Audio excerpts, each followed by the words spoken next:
always wanted to be a mom. I figured I'd fall in love, get married, have 2 kids, a boy and a girl. I'd read them bedtime stories, comfort them after a scraped knee. I envisioned the whole family making caramel apples together at Halloween. Well, I'm happy to say I'm now the proud mother of 7. Thanks. Their father is amazing. His name? I have absolutely no idea. I call him number 11101. You see, my children are embryos. I thought life was right on schedule when I got married at 29. 2 years later, I was divorced. Since then, I've been on approximately 279 first dates, 83 second dates, and had 10 real relationships. There was good on paper guy, a Jewish doctor whose favorite hobby was bird watching. He was so dull that it was good he knew CPR, as he might need to resuscitate me from boring me to death. Then there was Mr. Free Spirit guy. Loved to travel. He traveled all right. He traveled constantly. Turned out he lived in a van. True.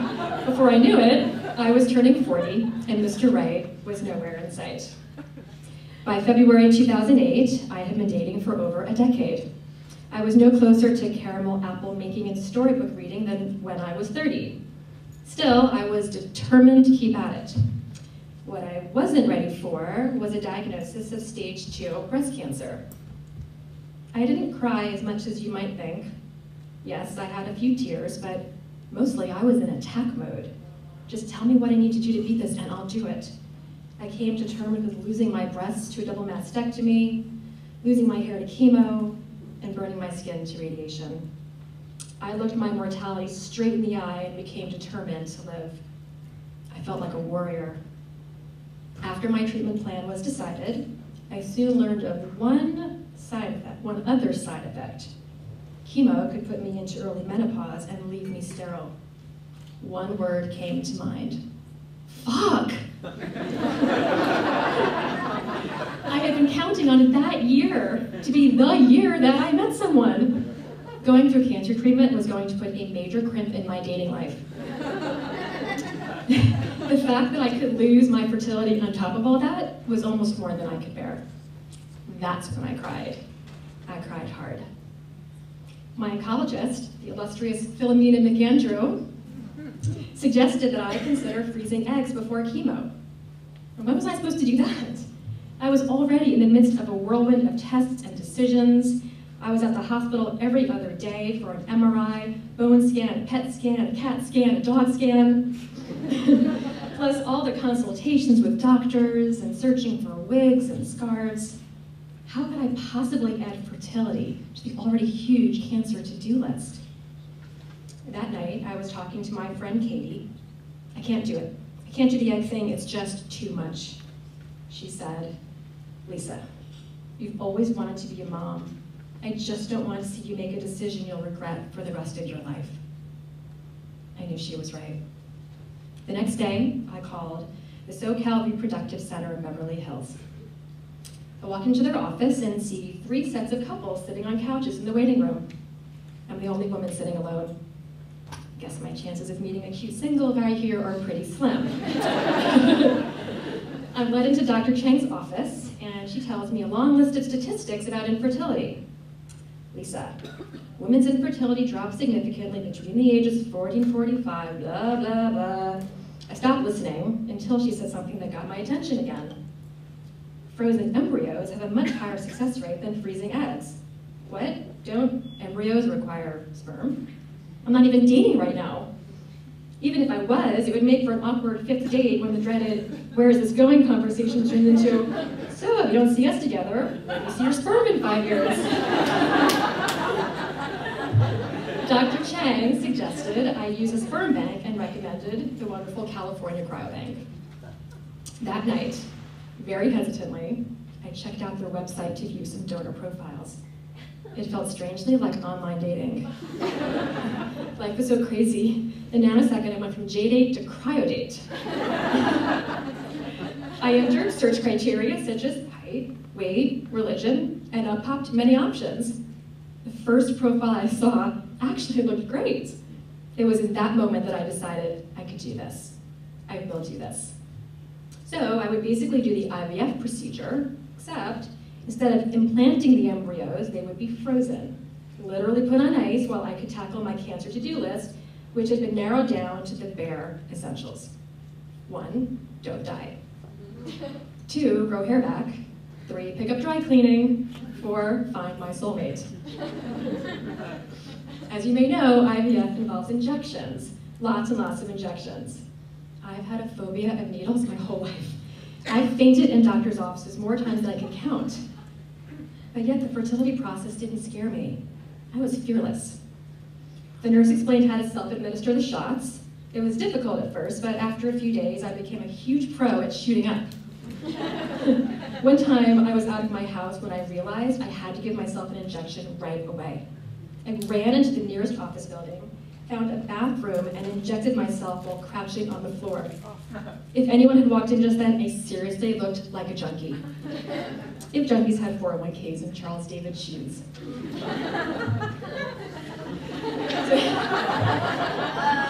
It was less than a week until my egg retrieval, and I still hadn't selected my sperm donor. It's true that I didn't have to marry this guy or even sleep with him, but I still wanted to choose someone that I might actually want to be with. This was before I saw the movie The Kids Are All Right. If only Mark Ruffalo was a sperm donor.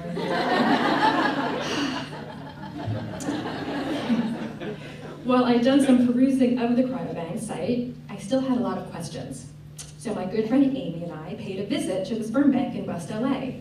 The customer service rep advised that I should narrow down my search to the nationalities acceptable to me. This may not be politically correct to say, but I wanted a baby who would have a similar genetic background to mine. And what happened next is what Amy and I now refer to as our closed-door KKK meeting. We went down the long list of nationalities in the cryobank catalog and commented on each and every one. Spanish? Good hair, but I don't know how to make paella. Lebanese? Where is that exactly? Nigerian?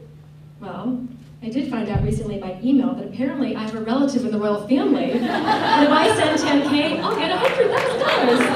So that's exciting. How did I get here? Most women get to have sex with their husbands to make a baby, or worst case, go through IVF together as a team. Why do I have to go to the United Nations? I just want to go to Baby Gap. My fertility doctor advised that it was best to find a sperm donor in their early 20s, because that would increase chances of the fertilization working. I always liked younger men, but this time it was under doctor's orders. Since I was still recovering from surgery and couldn't even lift a can of soup, I hired a woman to help print out the profiles of hundreds of potential baby daddies. She would hand them to me 10 at a time for me to review. No, no, maybe, absolutely not, maybe, no. No to the Swede who liked to hunt and square dance. No to the far-right Republican who hates animals. No to the guy who says he's intelligent and actually misspells the word intelligence. I kid you not. I finally had a smaller stack of profiles, but there were still too many. It was then I decided to approach this like the management consultant I am. I created a spreadsheet. I really did. The proverbial checklist that girls have in their head became a literal checklist in Excel. I eventually narrowed it down to 2 finalists, both under 25. A smart but short Jewish engineer versus a tall Italian who was pre-med. To help me decide, I ordered what they call the long-form profiles and had over 60 pages of information and essays to read. Why don't they have these forms for J-dates? I learned more in a few hours than I usually do after dating for months.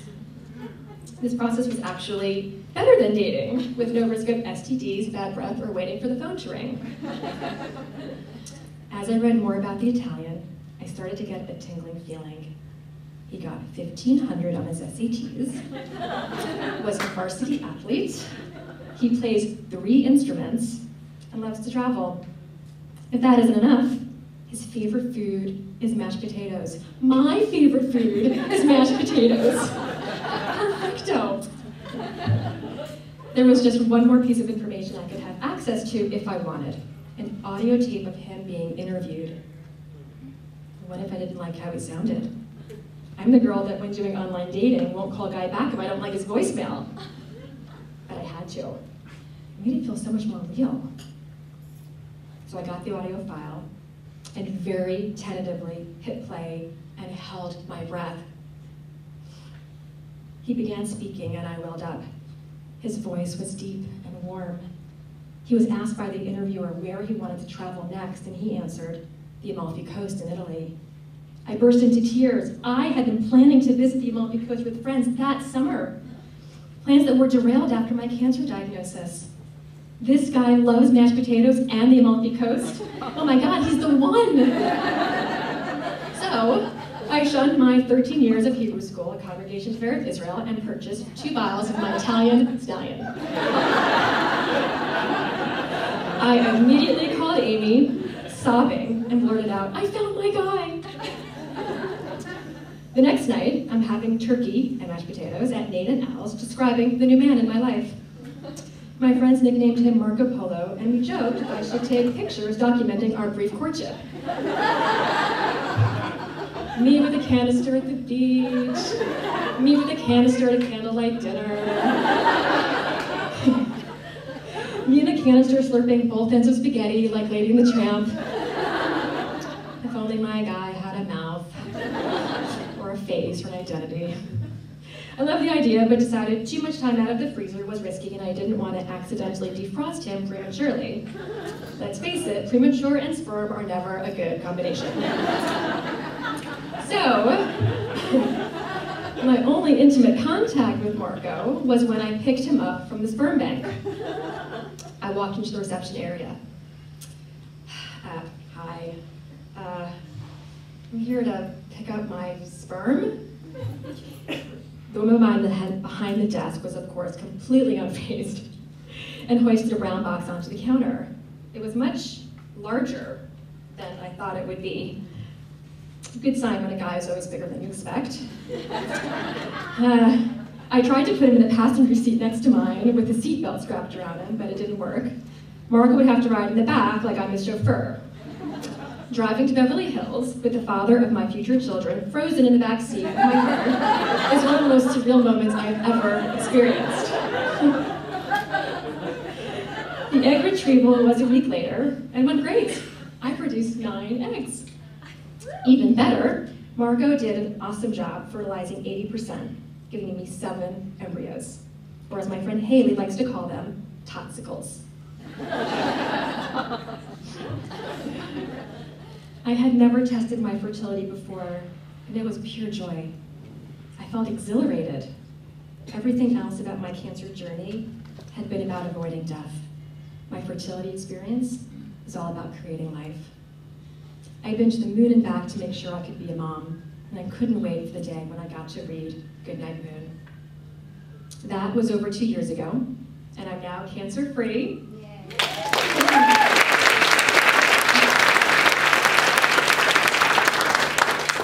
And now is the part of the story where I introduce my new baby. But there's no baby. Not yet. There is no guarantee those frozen embryos will work. No guarantees about anything in life. But that's true for everyone, cancer or no cancer. All we know for sure is what we have right now, right this very moment. So what I do have for sure is hope for the future. Those embryos have given me hope. Mr. 11101 has given me hope. And cancer gave me the strength to know that I could do anything. When I started writing this, I was lying on the beach overlooking the Mediterranean. Chemo was over, and to celebrate, I flew off to Italy to visit the Amalfi Coast. As the hot sun warmed my body, and I listened to the beautiful sounds of the sea and playing children, couldn't help but marvel at the blessings of life, my life. And I couldn't help but look closely at the guys in their 20s walking by me, wondering if one of them loved mashed potatoes.